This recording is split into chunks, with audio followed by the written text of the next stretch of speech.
Welcome to Strength Beacon. Wake up. I'm going to teach you how to make a pork chop dinner. So, everything that we're going to need, and you can kind of play around with it. If you don't have the exact spices, you can differ on it. If you don't have the exact size pork chop, you can differ on it. If you don't have the same oil, you can differ on it. Just make sure it's, something that's similar. Okay, so we're going to get in the cabinet. We've got Rachel Ray seasoning. This has got a bunch of stuff in it. It's got sea salt, coriander seeds, brown sugar, onion, bell peppers, roasted garlic, cumin seeds, smoked paprika, black peppercorns, parsley, chili, paprika oil. Good stuff. Okay, we're going to set that out. Of course, I shouldn't even have to say it, but there's our pork chops right there. They're on the thinner side and they're on the smaller side, so they're going to cook faster. Okay, go over here to our pantry. We have got our coconut oil. Okay? I'm going to make them in coconut oil. You know what? You can make them in coconut oil, or you can make them in butter. Let's make them in butter. Okay, so this is very easy, very, very simple. It's not going to take a lot of your time. It's kind of like a no-brainer type recipe.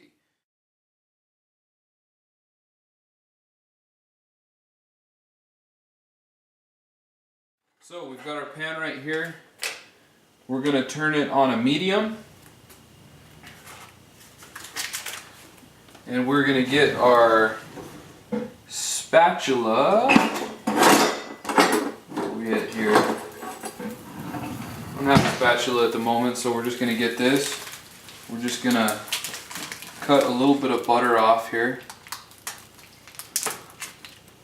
Okay, let's toss it in there.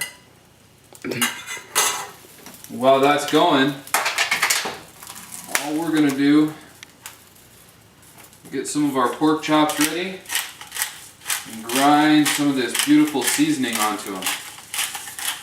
Okay, if you don't have this, you can use some basil, some chili powder, some sea salt, and you can just make your own little rub. I've done it several times, and some of my rubs actually taste a lot better than this, but for simplicity, we'll use this right now. Okay, so we're going to spread the butter around here, make sure it gets everywhere. We're going to turn up the heat to about a medium high, maybe an 8. And because what we're going to do is, we're going to sear these bad boys. That's what we're going to do. We're going to drop them in the pan, and then we are going to, it's going to sear it and just kind of seal all those juices in there. Alright, so here we go. Well, you know what, I'm going to wait another second just to let the pan get a little bit hotter. A little bit. Okay.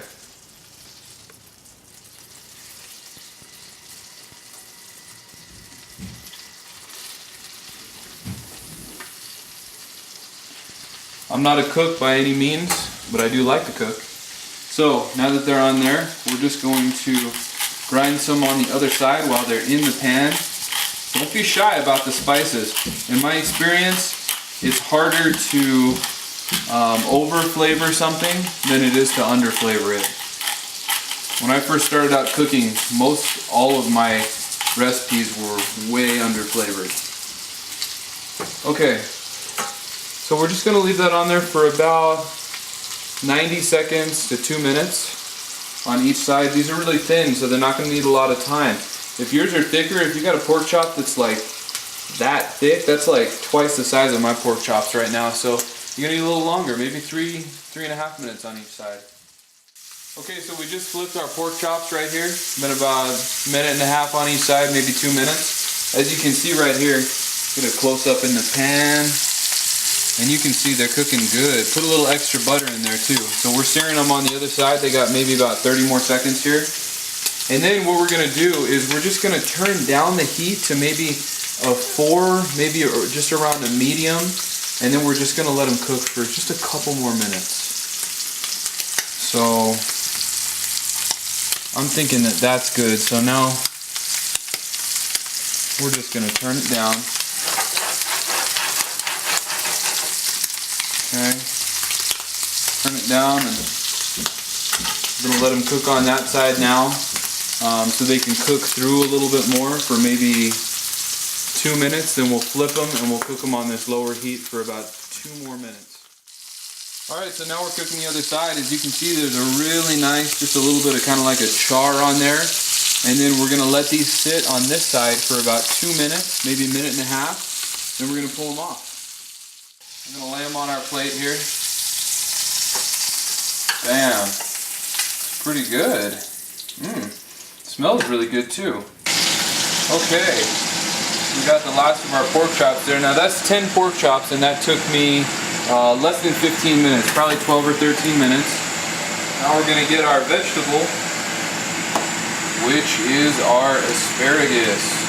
We're going to throw some more butter in there, put the pan on, put it on about a 4. Get our asparagus that we washed, okay? We got 7 stalks of it, and we're just going to put it right in there. Okay, and the heat's going to make it more moldable, so it will fit in there.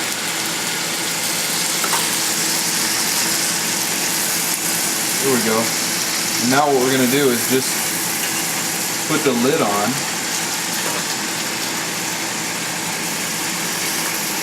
I'd have to kind of squish it in there at first. The reason why we're using the lid is it builds up steam inside of this little pan, and then it just softens that asparagus, and so it tastes a lot better.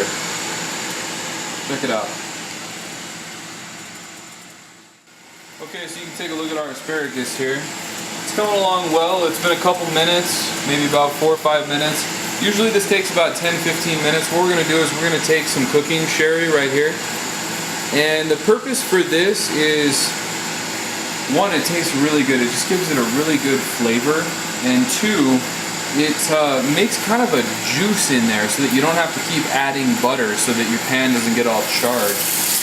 But it's going to get charred anyway, but whatever. So here we go with this.